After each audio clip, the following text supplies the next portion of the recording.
It seemed like we might never get here, but finally we're in 2013, and all the hectic activities of Christmas and New Year's are over. No more presents to buy, no more New Year's Eve parties, and for most of us, no more Christmas trees in our family rooms or living rooms.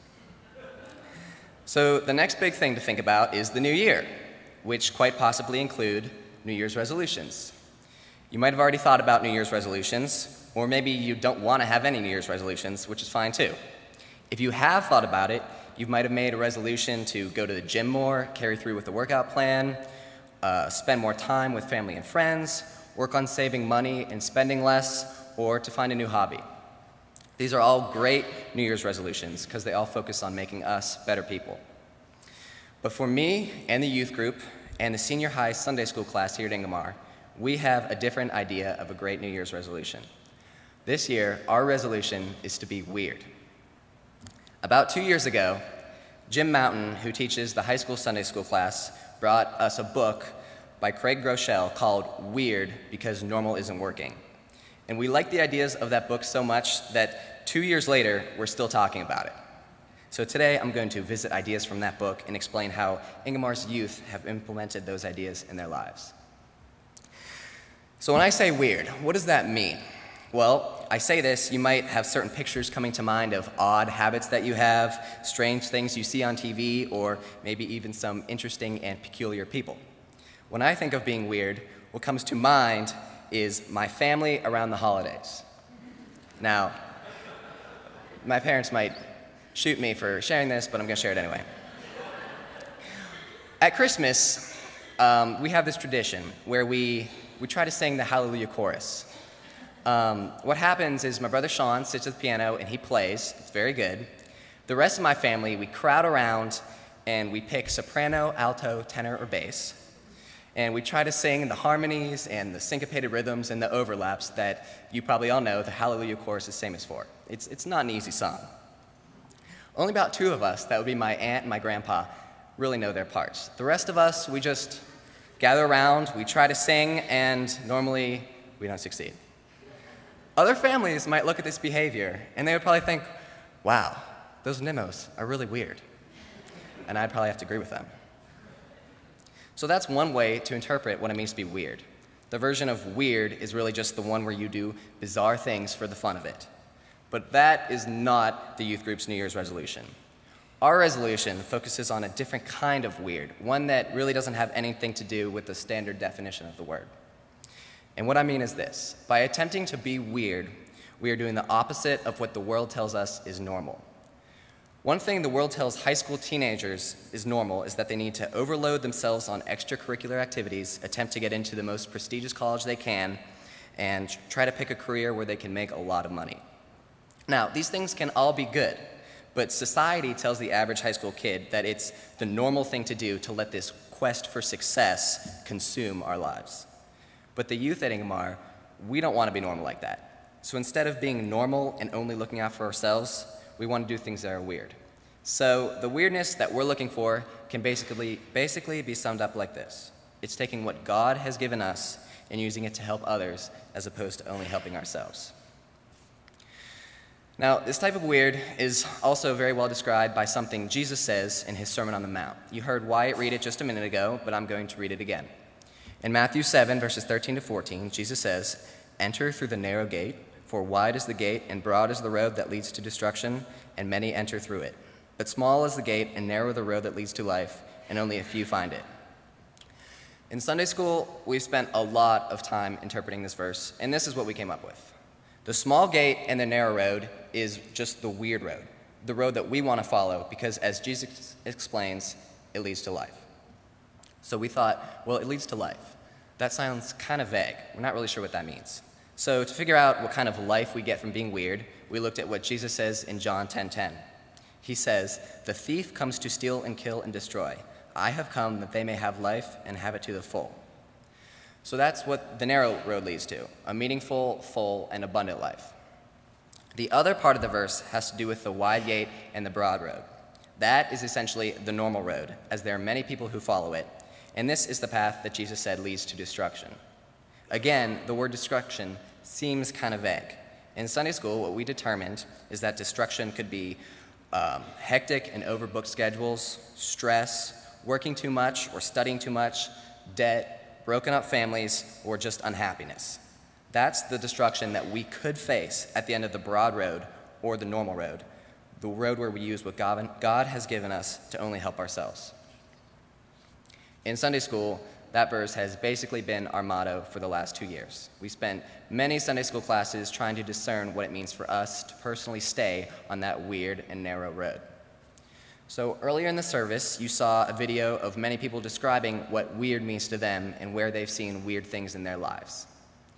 The people giving those testimonies are the ones who are traveling on the narrow road. Someone who, instead of eating his own dinner, gives the food to kids who probably need it more than he does. That's kind of weird.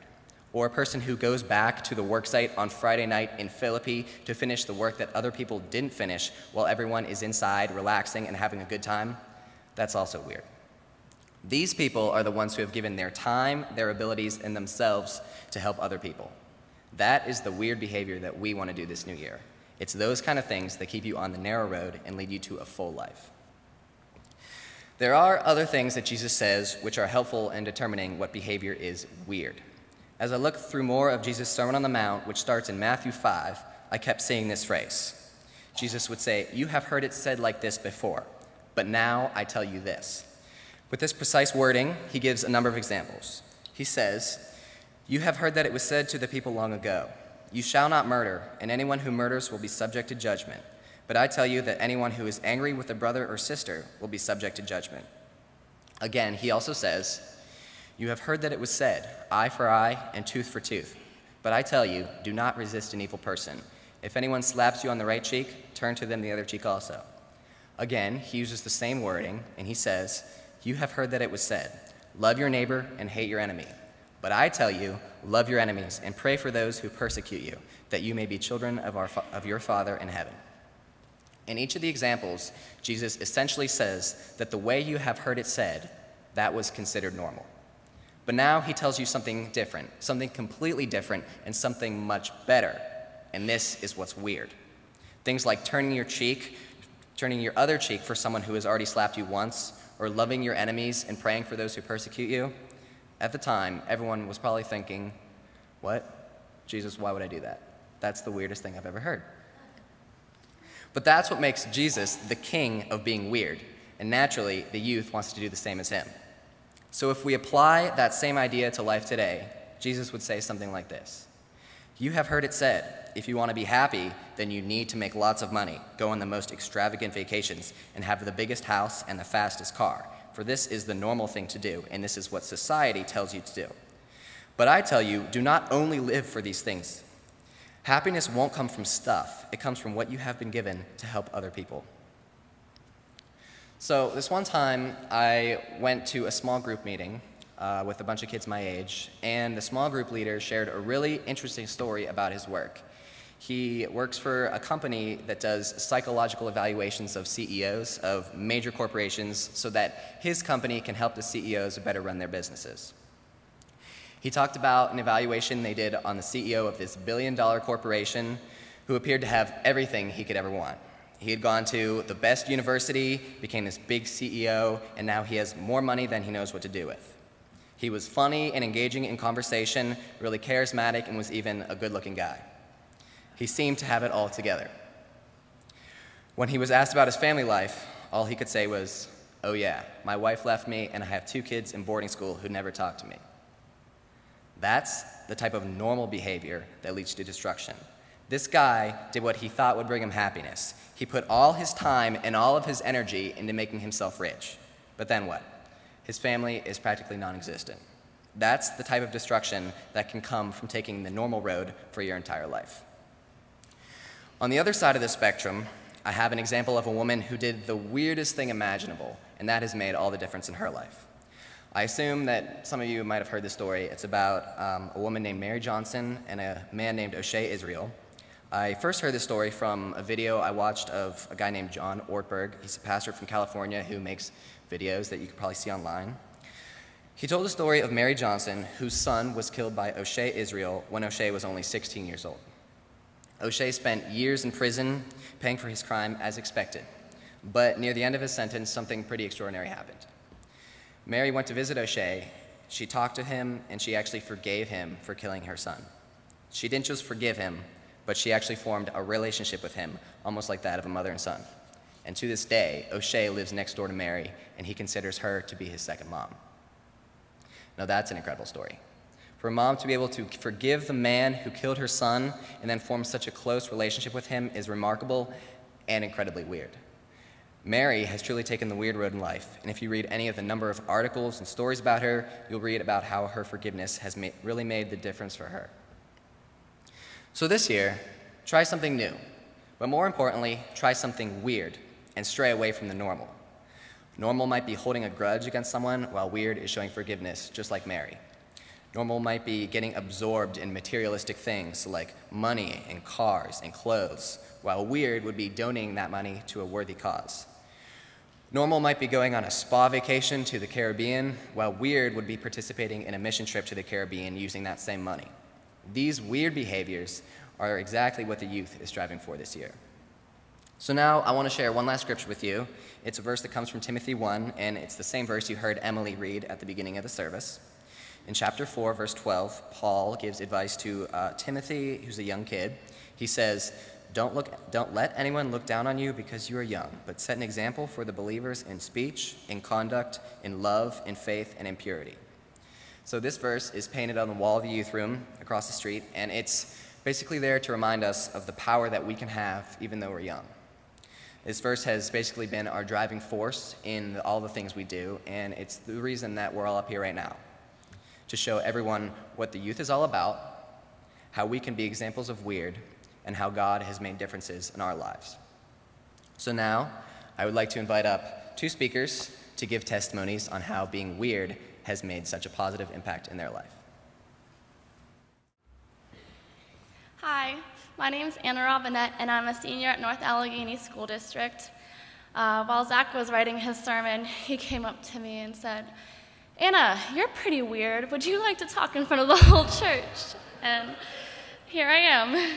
But about a year ago, a friend introduced me to a national organization called Best Buddies, where intellectually disabled students are paired up with they're paired up with peers in the same school. And I went to the first meeting and kind of learned a little bit more about it, where they have certain requirements. You have to hang out with your best buddy 2 times a month and maintain a weekly contact. So whether that be eating lunch together or a phone call or a text message, whatever. And so when I first heard that, it was really intimidating because it's just something I was uncomfortable with. I wasn't sure, how am I going to relate to these students? Do we like to talk about the same things? But I was lucky enough, I got paired up with this girl named Ashley, and she was really social and really easy to talk to, and it has completely changed my life. From starting out with the 2 weekly hangouts, we would go to a movie or do bowling, something small, but that has completely snowballed into where I talk to her every day after school, and we do hangouts every single weekend. She has become such a big part of my life that I think I spend more time with her than I do with some of my other friends. And, Friday nights as a senior, it's the big social night. You're supposed to go to the football games, you're supposed to go to the parties and be selfish, spend all your time with your friends because this is the last time you have to spend with them. And I spend my Friday nights going to dances and bingo nights for adult special needs adults. And, for a homecoming dance, I'm supposed to go with a date. I'm supposed to spend all this fancy money on a dress and dinner, but instead a group of my friends and I took Ashley and another girl with special needs to the homecoming dance. We did all our shopping together, our hair and our makeup, and we danced on the floor like maniacs, making complete fools of ourselves, but it was okay, and it was fun. And some of my friends still don't get it. They look at me and they're like, why would you do this? It's senior year. You're supposed to, hang out with your friends and squeeze all the social life you can out of the time we have left. But God has really blessed me with peer buddies and Ashley, and really taught me patience and kindness and love. And I don't think I could imagine my life without Ashley, because it's completely different now. So that's all I have to say. Thank you. Good morning. My name's Jamie Patterson, and I'm also a senior at North Allegheny High School. Going along with the weird theme that Zack and Anna just talked about, I'd like to tell you about a time in my life where I did something out of the ordinary. I initiated a See You at the Pole event at my school. For those of you who don't know what that is, it's basically a national day of student prayer. Students around the country on this particular day in September gather around the flagpole before school begins to pray over their schools, teachers, principals, and students. This is a completely student-run event, so if no student is willing to initiate it, it won't happen. That's where I come in. My youth group leader, Laura, had mentioned this day to me before, and I always thought it would be really cool if my school participated in it. Not assuming any responsibility for it myself, I waited to see if anyone else would step up to do it. Unfortunately, or it seemed so at the time at least, nobody stepped up to the plate. For some odd reason, I felt a calling to do it myself. I had never really felt this kind of calling before, so I decided to go with it. Not knowing how much work it entailed, I volunteered to take charge. Being nervous about it all, I kept reassuring myself that God would carry me through it because He picked me to do His work. Before I could even plan the event, I had to get the plan approved by my principal. This was really scary for me because I had never really conversed with him before, and I was afraid he wouldn't allow me to carry through with the event. Once again, though, God reassured me that everything would be okay and gave me the courage to approach Him. The meeting with Him went better than I could have imagined. He loved the idea and gave me ideas to help promote it. He even put it on the morning announcements for the entire school to hear. Leaving his office, he stopped me and told me to keep the faith. To hear that come from the person in charge of my whole school was a really powerful thing. Maybe it was weird to have a conversation like that with my principal, but those words he said to me gave me even more reason to carry on with this journey. As time went on and the day quickly approached, I became nervous for a multitude of reasons. For praying in front of a big group, for the possibility of no one showing up, for putting myself out there to be ridiculed, and some people thought it was weird and made fun of me for trying to do it. But on the other hand, God surrounded me by a community of people who gave me words of encouragement along the way. When the day finally arrived, I was more nervous than I've ever been in my entire life.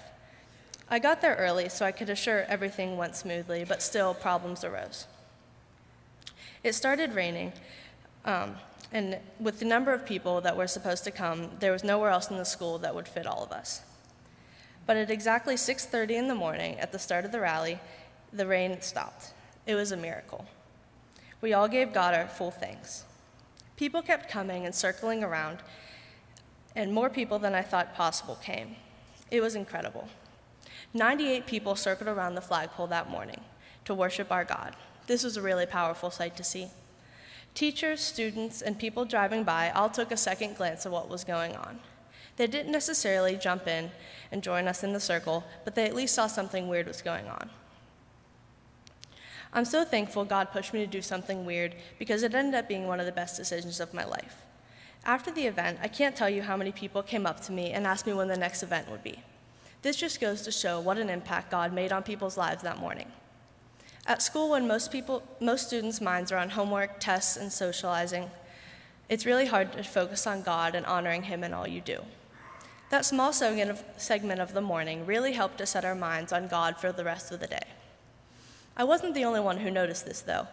Another girl from my school was inspired by this so much that she initiated a morning Bible study on Tuesday mornings at our school. The number of attendees has been continually increasing, and it's a fantastic community that God has put together through her.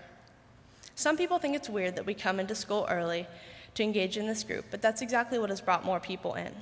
When people question about what we do those mornings, they always seem to show up the next week. There's something about doing things out of the ordinary that always catches people's attention.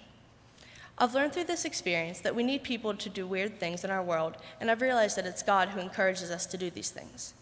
Without him to push me to do C at the Pole, nobody would have experienced God in that powerful way that morning, and the weekly Bible study may have never came about. My prayer for you is that you aren't afraid to be weird this new year, and just because it's not the normal thing to do doesn't mean you shouldn't do it. Thank you.